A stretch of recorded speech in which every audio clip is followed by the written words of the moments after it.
Salut tout le monde et bienvenue au PodcAls. Mon nom est Joey Alfieri et on a une émission très chargée pour vous aujourd'hui. On est en train d'enregistrer, c'est jeudi, c'est ça? Ouais, c'est jeudi après-midi. On quitte pour Vancouver tôt vendredi matin. On va atterrir tôt l'après-midi là-bas, heure de l'Ouest. Et on va être prêt à affronter les Lions de la Colombie-Britannique samedi soir. Remarquez bien, je suis très content. Bottée d'envoi, 19h, heure de l'Est, 4h, heure de l'Ouest. Donc, c'est pas un affrontement où ça commence à 10 et ça finit à 1h du matin. Là. On commence à 1h raisonnable. Donc, merci beaucoup à ceux qui font l'horaire dans la Ligue canadienne de football. C'est très apprécié. What's up, everybody? Joey Alfieri with another episode of the PodcAls. We're recording this on Thursday afternoon, and we'll be heading off to Vancouver early Friday, tomorrow morning, land early afternoon, West Coast time, and then ready to take on the BC Lions on Saturday night. Just keep in mind, there's a lot of people that have been asking me, dreading that the 10 o'clock start. It's not a 10 o'clock start. Starting at 7 p.m. Eastern, 4 p.m. Pacific. Very, very important. Very nice detail to know heading into this one. As always, we'll go through some analysis in French, and then we'll be joined by the starting quarterback this week, Caleb Evans, who I thought played really well last week in a crushing loss. It was a tough loss, I'm not going to lie to you, to the Edmonton Elks. But the Alouettes going to try to get right back on the horse or the lion or whatever you want to, however you want to call it, and try to get back to their winning ways ahead of this game in Vancouver. So we'll get to that. We'll get to Caleb Evans in just a couple of minutes, but we'll hit it back over to French and we'll go through some analysis in French. Bon, semaine un peu compliquée. Côté pratique, pas compliqué, mais on a annulé une pratique. D'habitude, quand on a une semaine où c'est 7 jours, au moins minimum 7 jours entre les matchs, on va pratiquer 3 fois. Là, on a annulé une pratique. On a décidé de faire des réunions et un walkthrough, entraînement léger à l'intérieur. Donc, l'entraînement de mardi, on l'a annulé. Mais mercredi, hier, à cause des orages, on n'a pas pu pratiquer non plus. Donc, c'est une autre pratique à l'intérieur, courte pratique, avec plusieurs réunions. Donc, cette semaine, on a pratiqué une fois. La logique avec ça, évidemment, les orages, il n'y a rien qu'on peut faire avec ça. Ce n'était pas la planification. Mais ce que je peux vous dire, c'est qu'on a enlevé la pratique du mardi parce qu'on a une semaine très courte. C'est un long voyage, évidemment, aller à Vancouver et de revenir directement après. On revient à Montréal directement après la rencontre. Mais on joue jeudi à domicile contre les Bombers. Donc, oui, on met tout notre focus sur les Lions, mais il faut préparer les corps des joueurs pour jouer 2 matchs en 5 jours, 5-6 jours. Donc, c'est ça la logique de tomber à 2 pratiques. Là, c'est sûr que les orages, ça n'a pas aidé. On a enlevé une autre pratique. Donc, on a pratiqué une fois cette semaine pour affronter les Lions. Et, ça pourrait être une mauvaise chose, mais ça pourrait être une bonne chose aussi. C'est sûr qu'on le sait tous, là, les Alouettes, il va manquer, la semaine passée, il a manqué 9 partants. Donc, c'est sûr que s'il en manque 7, 8, 9 encore, un peu plus de repos, ça pourrait aider. Évidemment, la semaine prochaine, il va y avoir un entraînement à l'extérieur. Ça va être un entraînement léger parce qu'on ne veut pas maganer les joueurs 2 matchs. En plus, il y avait la chaleur cette semaine. Donc, on essaie de reposer, donner assez de repos aux joueurs pour qu'ils puissent être en mesure de bien performer sur le terrain contre les Lions. Là, c'est sûr que c'est 2 défaites de suite. Match très difficile contre les Rough Riders, mais les Alouettes ont quand même bien joué contre les Elks. Malheureusement, il y avait des erreurs clés dans ce match-là qui ont vraiment fait mal. On pense à l'interception pour un toucher juste avant la mi-temps. Ça a donné 7 points aux Elks. L'échappée sur le placement raté lors du, je pense que c'était le 4e quart, ça a donné un autre 6 points. Donc, c'est 13 points sur revirement. On a perdu par 1 point. Il y avait une punition en fin de rencontre aussi quand on avait une avance de 5 points sur le botté d'envoi. On était hors-jeu sur le botté d'envoi. Il a fallu recommencer le botté le botter. Donc, tu sais, c'est sûr que ça a donné ça, je pense, ça a donné une vingtaine de verges de plus aux Elks. Donc, c'est sûr qu'il faut limiter les erreurs. Là, c'est clair qu'il va y avoir des changements à la formation, notamment McLeod Bethel-Thompson qui est blessé au coude. Si vous n'étiez pas au match, si vous l'avez écouté à RDS, vous avez sûrement vu les images de Bethel-Thompson en deuxième mi-temps avec la glace sur son épaule droite. Je sais que c'était pas, le début de saison de MBT n'est pas allé, c'était pas à l'auteur dont on pensait, en tant que fan, en tant que analyste, je m'attendais à un peu plus, mais je trouve que, je l'ai dit dans les dernières semaines, c'est sûr qu'il en a arraché, il a pris des décisions douteuses, mais il y avait des stretches où il a quand même bien joué. À Calgary, on ne gagne pas sans lui, c'est clair. Et je trouve, on ne peut pas ignorer les blessures non plus. C'est pas pour faire des excuses. Il a essayé, ça n'a pas été à la hauteur, clairement. Et donc, avec la blessure, c'est Caleb Evans qui va avoir une chance de jouer. Et on va parler à Caleb Evans dans quelques instants. Mais il ne faut pas oublier que Caleb Evans, premièrement, c'est une belle histoire parce qu'il s'est déchiré le genou à Hamilton l'an passé après avoir complété une longue passe de toucher à David Dallaire.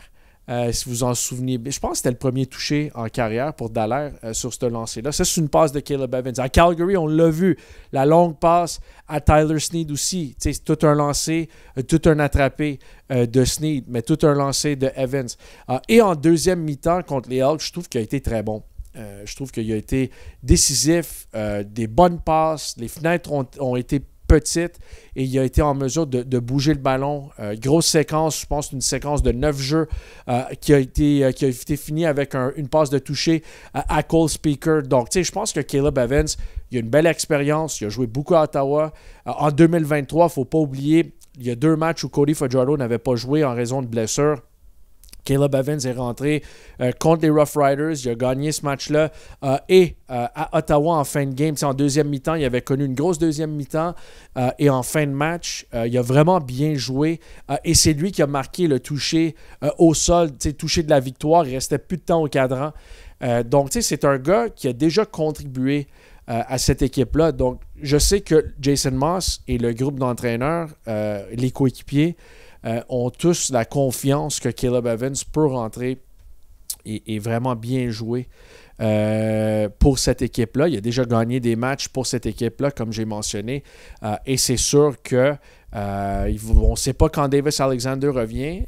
C'est une année de contrat pour Caleb Evans. Donc, s'il joue bien entre maintenant et quand Davis revient, c'est sûr qu'il va faire partie des plans des Alouettes à long terme, en 2026 et après ça.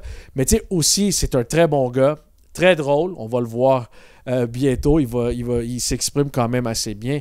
Et pour les faufilades du corps, c'est quand même un gars qui est très fiable, un des meilleurs, je dirais, avec Tommy Stevens, là, qui est rendu en Saskatchewan. C'est un des meilleurs de la ligue pour les faufilades du corps. Et on le voit dans les dernières semaines. Il reste sur le terrain, même des fois sur premier essai après une faufilade du corps. Donc, j'ai hâte de voir jouer et performer Caleb. C'est sûr qu'il est très différent de Bethel Thompson. Peut-être un bras puissant, un peu moins puissant que Bethel Thompson, mais quand même puissant, mais il est capable d'utiliser ses jambes pas juste pour courir, mais pour extend the play. Il y a ça, c'est clair qu'il peut faire ça. Je pense que c'était un match hors concours l'an passé, je ne sais pas si vous vous en souvenez, mais il y avait un jeu contre Toronto, ou c'est au mois de mai, si je ne me trompe pas. Il y avait un jeu contre Toronto hors concours où il court vers sa gauche, il y a de la pression qui s'en vient, il court vers sa droite, puis là, il traverse tout le terrain, puis il lance une belle passe à José Barbone pour marquer un toucher. Donc, c'est un jeu que j'oublierai jamais, mais c'est ça dont Caleb Evans est capable. C'est des jeux explosifs que Caleb est capable de faire. En action cette année, on l'a vu, match hors concours, première demi à Ottawa, c'est son retour au jeu après sa grave blessure au genou et l'opération l'an passé. Il a très, très bien joué lors de ce match-là. Donc, je sais qu'il rentre gros match contre les Lions de la Colombie-Britannique en pleine confiance. Je pense que c'est un gars qui peut amener les Alouettes à la victoire. Donc, on a hâte de voir jouer les Alouettes. On a hâte de voir jouer Caleb Evans samedi soir, 19h. Vous pouvez écouter le match sur TSN et RDS. Vous pouvez l'écouter à la radio aussi, 98.5 et TSN 690 en anglais. Donc, on va prendre une courte pause. Quand on revient, on parlera à Caleb Evans, le quart arrière des Alouettes de Montréal. However you can get it to Travis Tice, let him make plays. Good decision by Caleb Evans. A score zone snap, a rare score zone snap here for the Montreal Alouettes as play action into the end zone. Speaker! Touchdown Als!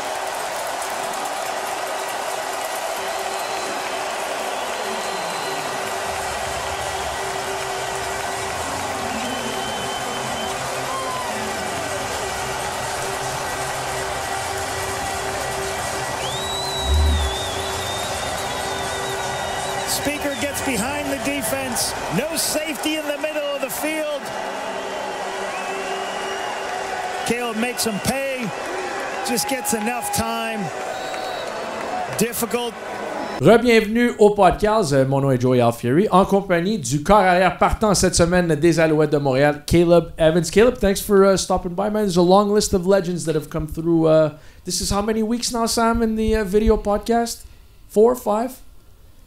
Davis Alexander, Darnell Sankey, Tyrell Richards last week. He drew a picture while we did the interview. It was fun. I asked him to. He didn't do it on his own. Okay. And now Caleb Evans. So Caleb, what kind of talent do you have? Like if T. Rich drew last week, what can you do while we? This is a talent I haven't expressed, but I can sing a little. Really? Yeah. Okay, give me one. I'm not singing on the spot. What? I can't. Okay, I'll pick a song. I get shy. At the end of the podcast, 10 minutes from now. Yeah, let me relax a little. Yeah. And then I might. Yeah, because these questions are about to be real hard. I'm just telling you. Then the singing's gonna be easy.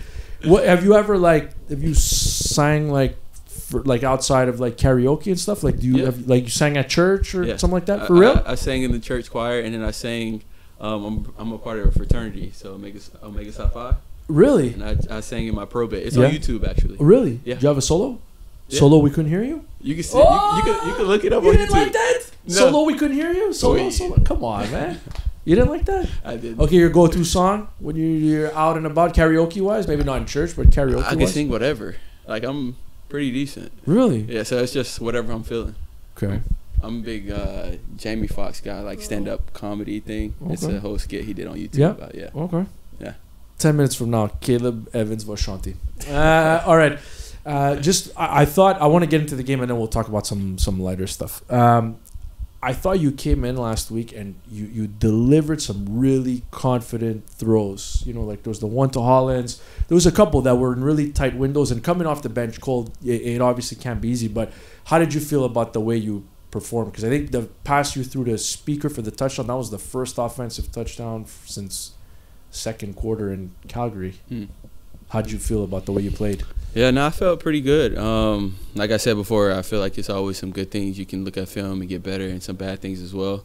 But overall, I felt like I did good, saw the field well, felt comfortable. That was the biggest thing. I felt like I was going through my reads and making the plays that were there and extending when I needed to. So I felt confident and good. Yeah, I mean, there's a lot of things about your game that that impressed me, even dating back to Ottawa. But it just seems like, for a guy who comes in cold, you have a flair for the dramatics. I think I told you after the Calgary game, that was beautiful touch on the pass to Sneed. To come off the bench and make that throw is pretty tough. Last year, going back to the 3rd and 1 in Toronto, and you hit Speaker. Even when you slipped on the field and you still hit Speaker. You had the touchdown to Dallaire in Hamilton right before you got hurt. How do you do that? How do you lock in? You come in for a couple plays at a time and you freaking, you're dropping dimes all over the field. Yeah, that's a good point. I feel like it's a mental thing, and I think with the head coach we have, Moss, he expects a lot from his guys.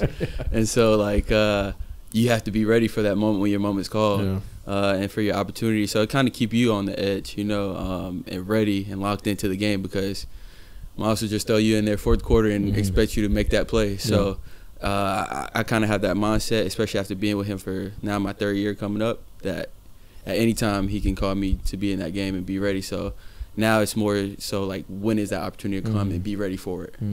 You know that I'm a big Caleb Evans fan. You know that. I was on the bandwagon when it was just friends and family. You know that, eh? Yeah. I don't want to say I was driving. I was in the first few rows. What do you think my favorite Caleb Evans play of all time is? Favorite Caleb Evans play? I was just talking about it before when I talked to myself on camera there. There's a couple people watching. My favorite Caleb Evans play of all time. Oh, man. Yeah. What is it? Was in a preseason game. Oh, yeah. Now it's last ringing year? bells. Yeah. Toronto? Yeah, that was nice was one. wild. I like that one. Yeah, Are we going to see that on Saturday night? Hey, you never know. You never know. You ran the whole width of the field and 100 yards. It was 100 yards for a touchdown pass to, I think it was Barbone, right? Yep. Jose for like 20 yards. That's it. But in the moment, like how, like what's going through, like can you even think? Like you have to think. I shouldn't say that. You have to think.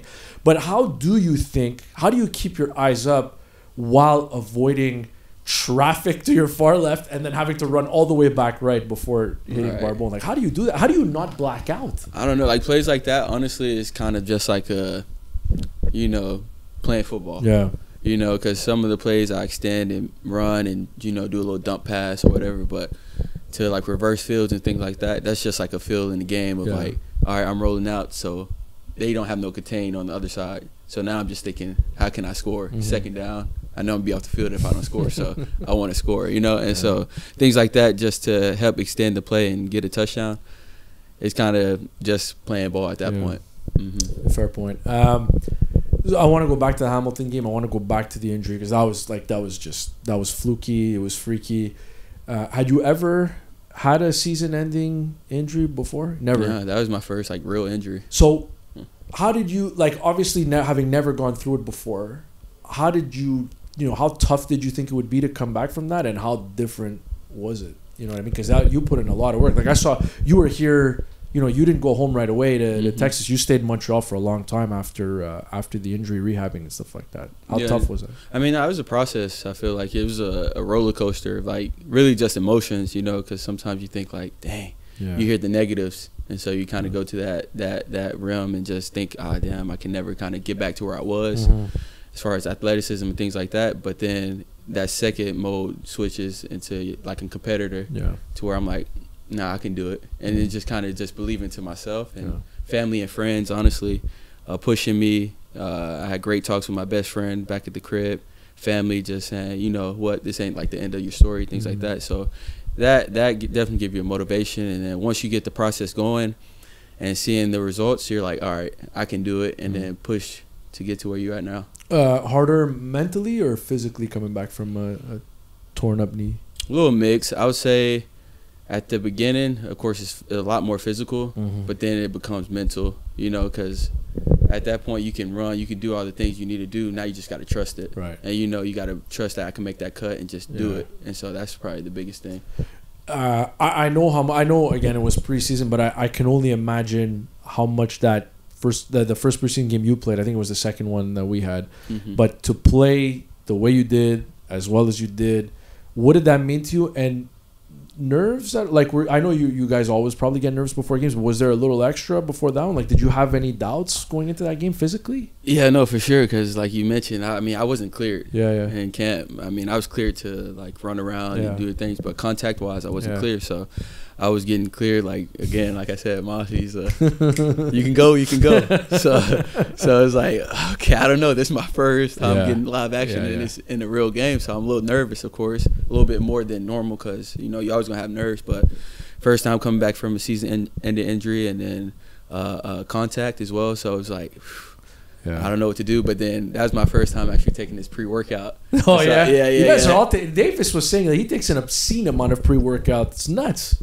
I tell you about that guy, man. He takes pre-workout now. And I'm like, dude, you're not playing. What are you doing? You know what I mean? And so he's jacked up all the time, but that's my guy. So I did it this year, and like that Ottawa game, and I felt like juiced and locked in. So like I didn't really think about the knee too much. And then once the game got going, it was like, okay, I feel back.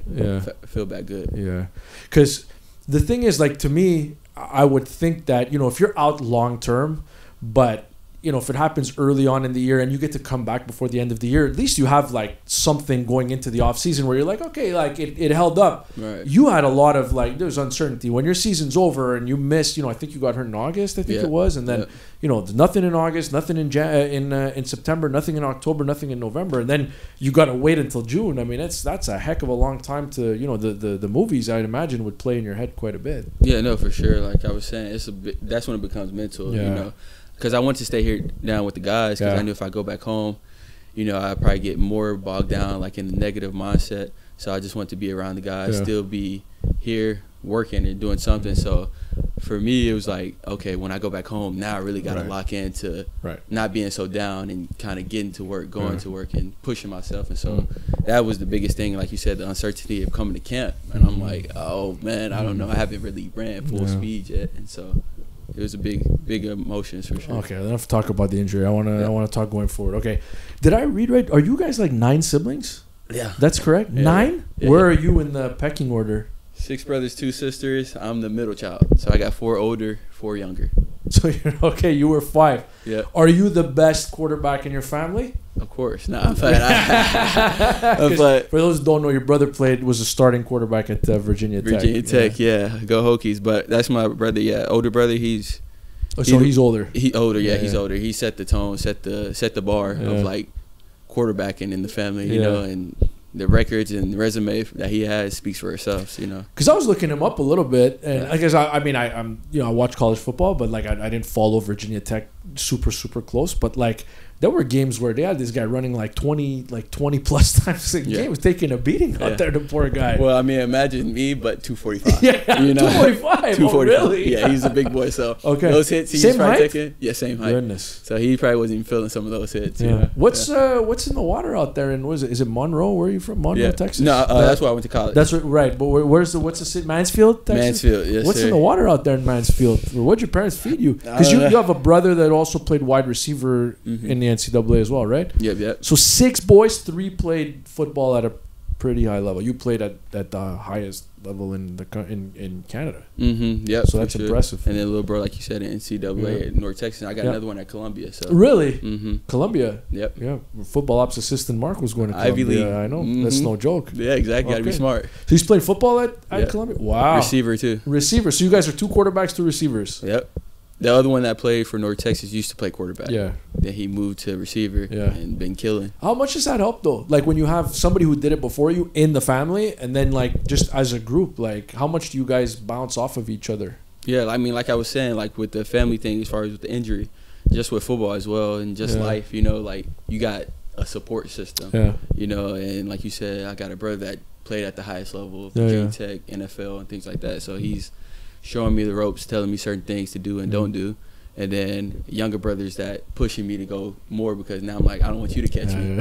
You know, so now I got to keep going. So your brother, I think, got picked up by the Packers. And he was talking about, I read when I was prepping for this, I read that your brother was like a big fan. Like he loved the way Aaron Rodgers treated him and took him under his wing and stuff like that. Yeah. Now he's a big Aaron Rodgers fan. So when he got to play with him, you know, it was big text. That's like, cool. I'm playing with A-Rod, blah, blah, blah, you know. So it was a good experience. Who could throw the ball further?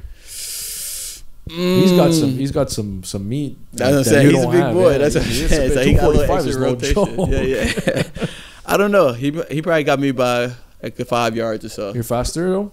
Yeah, of course. I mean, of course. 245 can't move like 210. Are you? Is that official? 210, 6'3", 210, 6'2", 210. Yeah. 6'2", 6'3". We're going 6'3". We're going 6'3". And a half. Okay, almost 6'4". Okay, I'll agree with you. Okay, I'm gonna drop a name of a teammate, and you're gonna tell me something that I don't know about that teammate. I'm just telling you, and no cop out answers. It's gonna be all simple answers. Then let's go. No, there's no simple answers. I'm not. This is not a post practice scrum. We're asking the real questions here. Locker room talk. Yeah. Nobody's watching. Okay. Nobody's listening. Don't worry about it. James Letcher, give me something on Letcher. Letcher. Yeah. Character. Funny guy. Always cracking jokes. You know, you're gonna have a good time around this guy. Can't sit around him in meetings though. He's gonna get you laughing. Really? Yeah. You ever get in trouble? Moss ever chew you out because of something like that? No, you just kind of hide it. You get like a little head down, you know, turn over here like that. But you know, you can make it with him. Sneed, little guy. I knew that part I knew. Little guy, funny guy as well, competitor. I'm talking about in like the bird nest things that we do, ping pong, all that. Yeah. You guys every walk through, they have different competitions. They're divided into different teams. Yeah, so I mean, I Steve, good guy, little bro. Speaker, silent assassin, just low key, out the way. I feel like his personality's blossoming this year, though. That's what I was just about to say. Yeah. But now that, like, I say the last 3 or 4 weeks. Yeah, weeks. Yeah. Okay. Cole's been chatting a little bit more. Yeah. It's the long hair, I think, that brought it out of him, right? The mullet with the fade. Yeah. Yeah, we're not going to discuss why, but yeah. No, we don't have to go there. Yeah. But no, he's been very good. He's been very, very. I remember that I'm early enough. When in first year, I think I had to ask about 17 questions to get 3 minutes of content, and now it's like he's asking me He's questions. talking, yeah. He's good. How about Phil Pot? Phil Pot, another little bro, funny guy. Yeah, gets the jokes going, gets the chemistry going as far as with the guys, know how to make everybody gel together. It's just a good guy to be around for sure. Rambo. You're not really giving me anything here though. Good guy to be around for sure. I knew that. Can't. Rambo has a great laugh. Lil C, you know what I mean. That's what I call him, Lil C. Great smile, great laugh. He has a great laugh. The first time he laughed at something I said, I'm like, dude, you don't have to pretend to find out. He said, no, that was funny. I was like, okay, good. Yeah, see, he stay low in the cut too. He's a low key guy. But once you get him talking, he got some gems, like some hidden gems, that he'll drop on you. Yeah. Mac, character. Yeah, he's big time Austin Mac. Yeah, Ohio State pedigree. He's big time character guy. He gets the laughs going. I'm in a match with him actually in ping pong, up 4-2 actually. You stopped to come up here?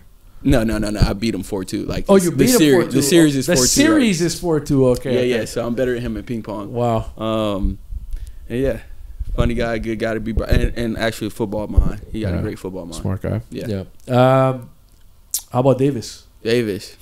Funny story about Davis that I've never heard before. Because Sneak came on here. I mean, they lived together. Sneak gave us something. I forget what he said about Alexander right now, but he gave us a funny. He gave me. I got a lot of story about Davis. Go, let's hear him. We're QBs though, so we're not doing that. But wow, that's crazy. But you're holding out on me. Davis is the bro. He's the bro. He's the brother. Audience. I mean, he yeah, always get the laughs going. Always get the jokes going in the QB room. He does? Yeah. No, I'm talking about with me and him. Oh, we're like, him, we're just like feeding off each other. Yeah. Always joking, always playing around. But he gets serious in there. But like I said, I got some stories off screen. Go ahead. No. Off screen. What? You don't have anything like clean family fun? Let me think. Because, Sam, when you put this on YouTube, just like instead of clicking on the family one, just click on this is for adult content. Go to the different one. Maybe not adults, but for adults, yeah. What version do I have of this? What version? I don't okay, here's the deal. Here's what I'll do. Yeah. You don't have to tell me a story about Davis if you sing something for me at the end of this. You have to do one of the two. You have to give me a story about Davis, or you have to sing before the end of this podcast. If you want to hear me sing, YouTube it. YouTube. Yeah, seriously? Yeah, you got to. You can't give me a little something? It has like 16 or 20K views. Really? Yeah. Are they paying you? For that? I should talk about that. I should, but I think it's 15 or 20K views. Really? Yeah. I'm gonna throw you a curveball here, just because it was topical in the NFL. I'm just like smelling salts, like the fact that NFL teams are not gonna give their players. Like, is that something that you guys still use? Like, do you find them useful? And I mean, I really don't too much use them because I think in the future it's going. You like this subtle subject change? Like, I had to pivot because you weren't giving me anything. I like that. I think it's going to do damage, and I'm not a big guy that... I'll do the pre-workout. What does it smell like? What does that smell like, though? Because I've never smelled like the smelling salts. Like, what is that? I don't know. It's hard to describe, but I just know they use it for people that's knocked out. Yeah. So if I'm up, I don't think I need it. Yeah, for sure. So, like, I'm not a big fan of it, but it's hard to describe. It definitely gets your eyes watery. Really? Teary, and then, like, you feel like... a spike, you know. So okay. Last thing before I let you go here, how long have we been going? I kept you longer than I said. Yeah, well, this is really long. But I want to me, you're the master of the quarterback sneak. I'm wearing a Euro cut pants, but I'm gonna give this a try anyway. Yeah. You need to. Can you judge my form? Come on, let's go. You're gonna correct my form here. Yep. Okay, here we go. All right, we got the football and everything. All right, Sam, you want to be center? No, you don't want to play center. Yeah. Come on, we need live reps. Sam, you want to play center? Doesn't matter. Just come give me some here. In order to get the full steps the fan experience. Right. Do you see me like this? Yeah. Well, I'm going off the cuff. I didn't even tell Sam I was doing this. Okay, you can't see my head? Okay, I'm going to get down real low. Okay, yeah. Okay, first of all, I asked all the guys this. I asked the guys if I had 10 carries, how much you think I would get. If I had 10 quarterback sneaks, how many do you think I could get? Yeah, like how many yards do you think I can get? It's hard to get yards on QB sneaks. So it'd be... I think I'm going backward. I think negative. I don't think so. I do.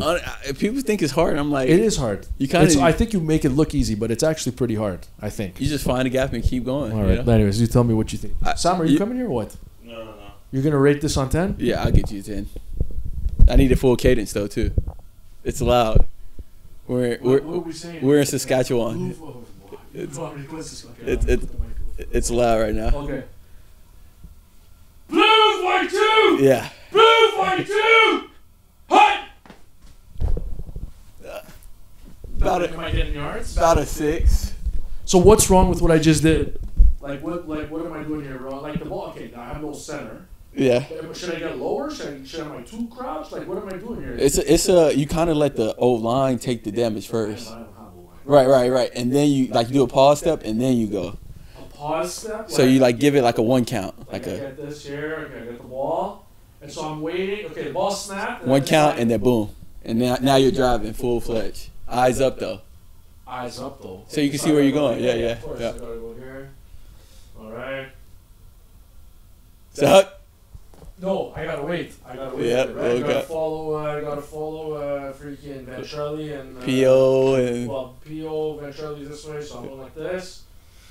So hut. Yeah. Like you gotta get your feet moving a little bit. You gotta go. Right? Like No. It's like a little.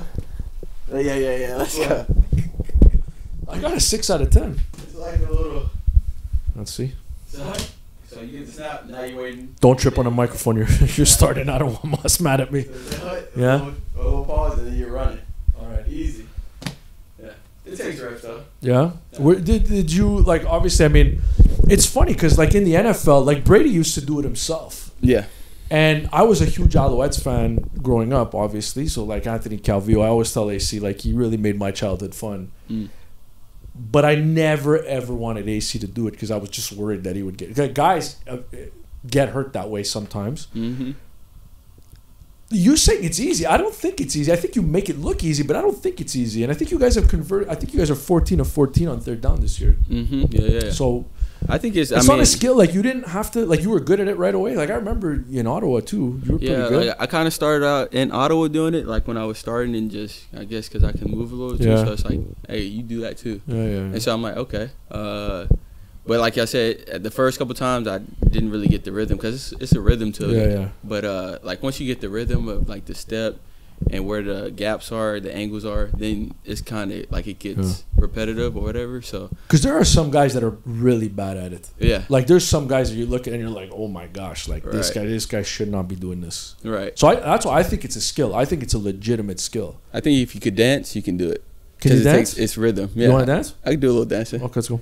Well, again on the spot. You gotta dance or sing. You gotta give me something. T-Rich drew for me. He drew a cap. He drew a ball cap. If I sing though, it's just now my secret's out. But you just told everybody, so everybody knows you could sing. You said there's 20K views on your video. You would have to get it specific. You can't just Google, or YouTube, Caleb Evans singing. You would have to know a specific. You know what I mean? We have a way. And that was in the moment. Okay, so you can't sing right now. You're not going to sing for me. We've been going for 22 minutes. You can't. Right. And I can't do it. Seriously. I get nervous. I'll give you the intro. Okay, right, more nervous to sing in front of me right now or to face the BC Lions on Saturday? Sing in front of you right Come now. on, no way. I've been playing football since I was 5. I know, but you've been singing in the church choir. Singing in the shower and then, like you said, but that's not the same. In the background. I sing in the shower too. You're never going to catch me because I have no talent. And I think because I can sing, I don't want to flaunt it. It's just like a 10 seconds of a song. 10 seconds. Mr. Brightside, The Killers. Let's go. Give me some Brandon Flowers. What's the song you said? Mr. Brightside? Yes, I don't know that song. See, I was gonna sing. He said a song I don't know. Okay, so give me a song that you know. I can't do it now. Give me a song that you know. All right. Okay. Listen, Joey, I'm just telling you, Matthew Betts is not going to put you under as much pressure as I just put you under right now this week. I made you pretty uncomfortable here. I'm turning red. Yeah, a little bit. Yeah. No, but Caleb, all the best on Saturday. Appreciate you being a good sport about this, and yes, keep doing your thing, man. Alouette Nation rooting for you. Yes, sir. And I've seen you win games, comfortably. I've seen you win games at the buzzer in Ottawa a couple of years ago. I don't really care how it gets done, but if you could avoid getting it done at the buzzer, like if I can write the post-game article at the end of the third quarter because you guys are so far ahead, that would be great. That would be perfect. That would be nice. I would agree with you. So what are you expecting? What are you expecting Saturday? I'm expecting, they have a good team. We have a good team. I'm expecting, unfortunately, a dogfight. Yeah. So I'm expecting a dogfight. And 4 in a row that have been decided by 2 points or less. So my heart is exactly. It is what it is. We're all gonna be on edge. I think it just comes down to like every game execution. From the start to finish. Especially with guys like going against BC with offense like they have, just starting off fast and finishing fast too. So just execute and do what we need to do. Trust the guys. Trust my Cole. Sneed, the running backs, O-line, defense, especially our defense, and just make plays. Thanks for this, Caleb. Appreciate you, man. Yes, sir. All right, Caleb Evans, assez gentil. On a fait un 25 minutes et Caleb n'a pas chanté. He didn't sing, he didn't dance, but... Do, re, mi, fa, ça. On revient avec plus d'analyse du match qui s'en vient samedi soir entre les Lions et les Alouettes. Merci. You know that you're going to be starting on Saturday in Vancouver. What are your thoughts, about becoming the starter of this football team, especially since the team, hasn't been playing to its full potential lately? I feel excited. It's always an honor and privilege to get to play, and to play for a team like this as well. When you have a bunch of group of guys that want to play for each other and coaches that coach you well and things like that. So I'm excited. You're able to bring a spark to the offense last week. What do you hope to bring now that you're the starter? As you know, it's different when you come in, in the second half than, when you're starting a game. For sure. I think it's the same mentality when I came in, just do my job. We have athletes around us, the receiver core that's really good, lineman that's really good, running backs that's really good, and a great defense. So just come in there, do my job, make the reads that I need to make, and then if the special play need to come, then make that play as well. But just do my job and let the game follow, Looking back at, these last few games, do you feel like you've gotten enough reps to just feel at ease playing this weekend? You always love reps, so you can never say no to reps. But I feel good. I feel great. I've been an assistant for 2 years now, going on third year. It's wrinkles here and there, but I feel good going into it. Also, you got the, 2 quarterbacks right now. They're not coming back right away, so there seems to be a little bit of time in front of you for you to build something. Is that something that you're, comfortable with, happy about the fact that you'll be able to build on something? Yeah, like you said, or like I said earlier, you're always excited about the opportunity. So you see what's ahead, but you always focus on the right now. So I see what's ahead, but I can't get to ahead until I focus on right now and take care of business right now. So taking a day at a time, a game at a time, and a rep at a time. What is the impact of the injury of Bethel Thompson, even though that you would have been the starter for the next game?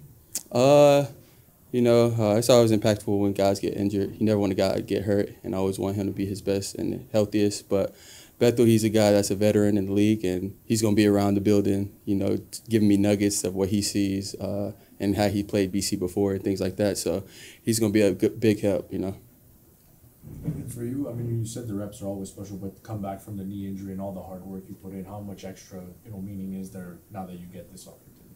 Oh, it's big time.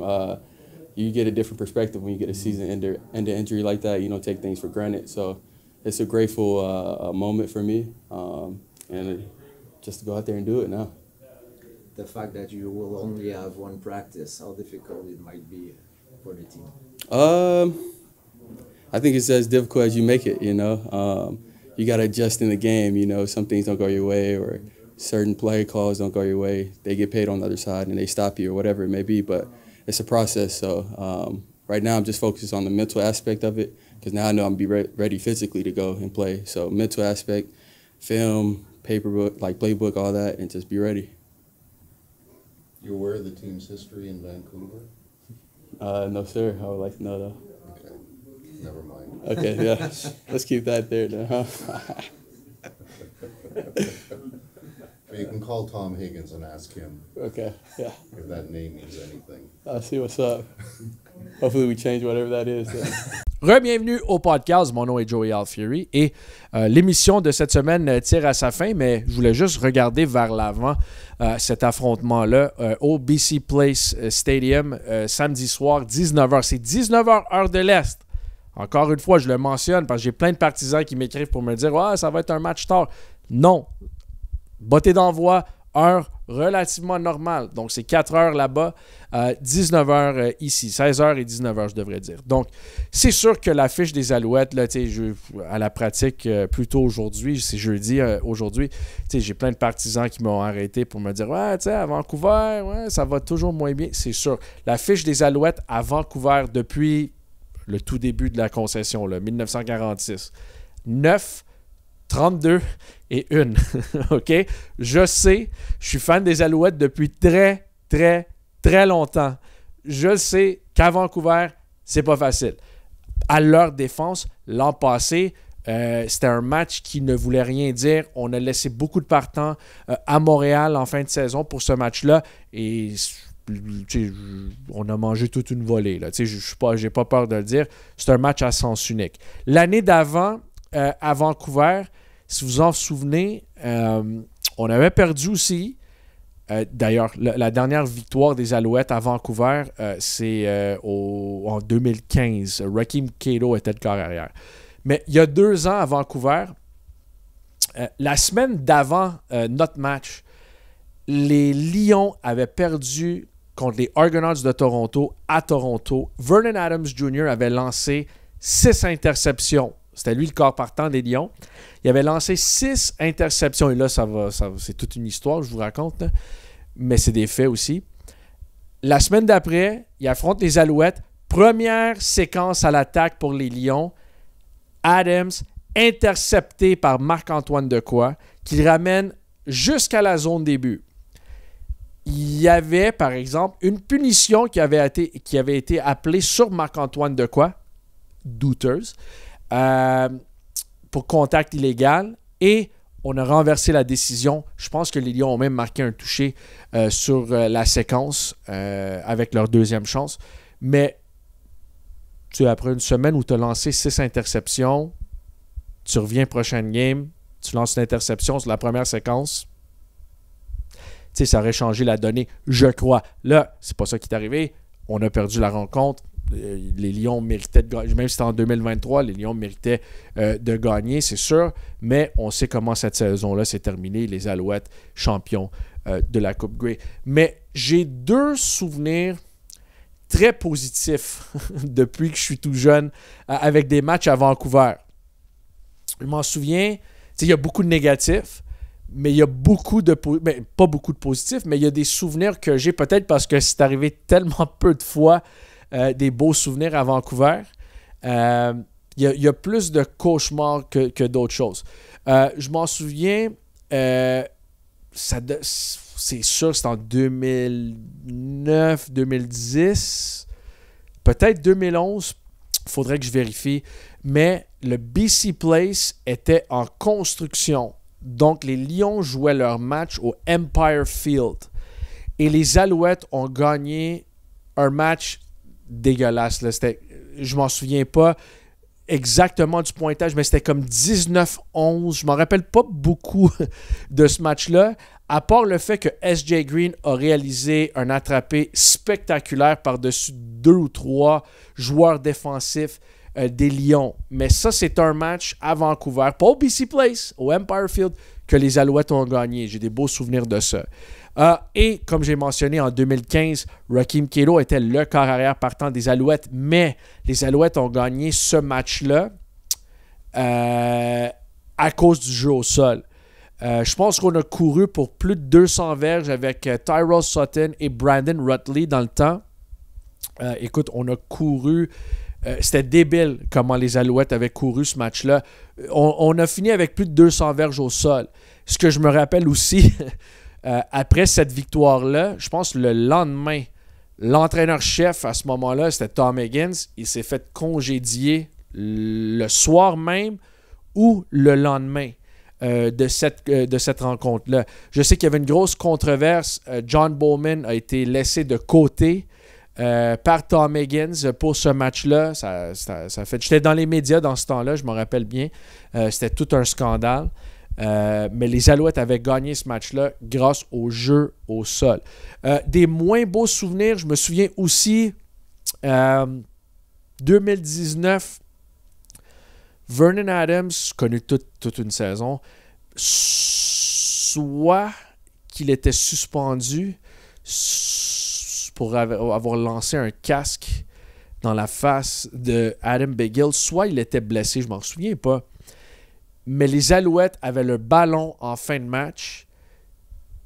Ils tiraient de l'arrière par moins d'un toucher.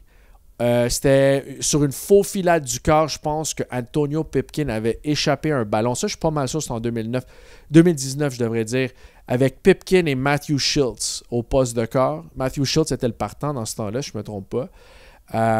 Et Pipkin, il y avait je ne sais pas si c'était une mauvaise remise ou c'était un échappé du quart arrière, mais les Lions ont recouvert. Ils ont gagné ce match-là. Aussi en 2009-2010, il y avait un toucher un toucher gagnant qui avait été marqué par Evan Coburn, le demi-offensif des Alouettes, mais c'était tellement bruyant au BC Play Stadium, l'arbitre avait sifflé, Murray Clark, j'oublierai jamais l'arbitre, avait sifflé, il n'y a personne qui n'a rien entendu. On a joué le jeu, l'attaque n'avait pas entendu le sifflet, la défensive n'avait pas entendu le sifflet non plus. Coburn a marqué le toucher de la victoire, on passait. Il a fallu recommencer le jeu et les Alouettes n'ont pas été en mesure de marquer le toucher. Ça, je m'en souviens bien, là, je peux l'avouer. J'écoutais ça dans le sous-sol de mes parents et je pense que j'ai donné une claque dans le mur et j'ai fait un trou dans le mur. Très frustrant. J'étais un jeune adulte très frustré ces jours-là. Tu la trouves drôle, hein, Sam? Mais c'est une vraie histoire. J'étais un fan passionné des Alouettes, je vous le dis, depuis longtemps. Et cette année-là, si je ne me trompe pas, les Alouettes ont gagné c'était en 2009. Je suis pas mal sûr que c'était en 2009 ou 2010. Donc, je pense qu'ils ont gagné la Coupe Grey cette année-là aussi. Mais c'est sûr qu'il y a plus de mauvais souvenirs que de bons souvenirs à Vancouver. Ceci dit, est-ce que je suis très confiant avec le groupe qu'on a? Est-ce que je suis confiant avant n'importe quel game? Absolument. Moi, je m'en fous de la dernière game, je m'en fous de la game d'avant. Je sais qu'on a perdu 2 matchs de suite, mais moi, j'ai toute la confiance au monde que les Alouettes vont bien jouer à Vancouver et qui vont ramener la victoire à Montréal. Donc, n'oubliez pas, encore une fois, c'est 19h heure de l'Est ce match-là samedi contre les Lions. Et l'autre match d'après, on revient à domicile, un match contre les Blue Bombers de Winnipeg, Zach Collaros et les Blue Bombers. Évidemment, comme j'ai mentionné à plusieurs reprises, on est en train d'enregistrer jeudi, ce qui veut dire que les Bombers et affrontent le Rouge et Noir à Winnipeg ce soir. Donc, on va écouter le résultat. On va voir le résultat final ce soir, mais c'est sûr les Bombers pourraient nous faire une grosse faveur en battant les Rouges et Noirs ce soir, mais c'est eux qui rendront visite aux Alouettes la semaine prochaine, jeudi soir. Visitez le Als Go pour acheter vos billets. Bonne fin de semaine tout le monde, bon football et on se croise au stade dans une semaine. Merci. Merci à mon caméraman, mon producteur, il fait tout. Sam Boulay. Sam, merci mon chum. Donne un thumbs up. Bon, c'est bon. Merci beaucoup à tout le monde qui laisse des commentaires. Si vous croisez le podcast et vous n'êtes pas abonné de notre chaîne YouTube, s'il vous plaît, abonnez-vous. Si vous voulez rire de moi, rire de Sam, laissez un commentaire. Si vous aimez le podcast, donnez-nous un 5 étoiles. Mais on apprécie tout commentaire et même si vous trouvez que vous êtes en désaccord avec mon opinion, laissez-moi savoir dans les commentaires. Moi, je suis toujours content de voir des commentaires. Et des fois, j'écris, je réponds aux commentaires très poliment, même si on n'est pas toujours d'accord. Mais c'est sûr que ça va être beau. Tu sais, des belles conversations football. Donc, n'hésitez pas à nous laisser un commentaire sur YouTube. Merci beaucoup tout le monde et on se recroise dans une semaine.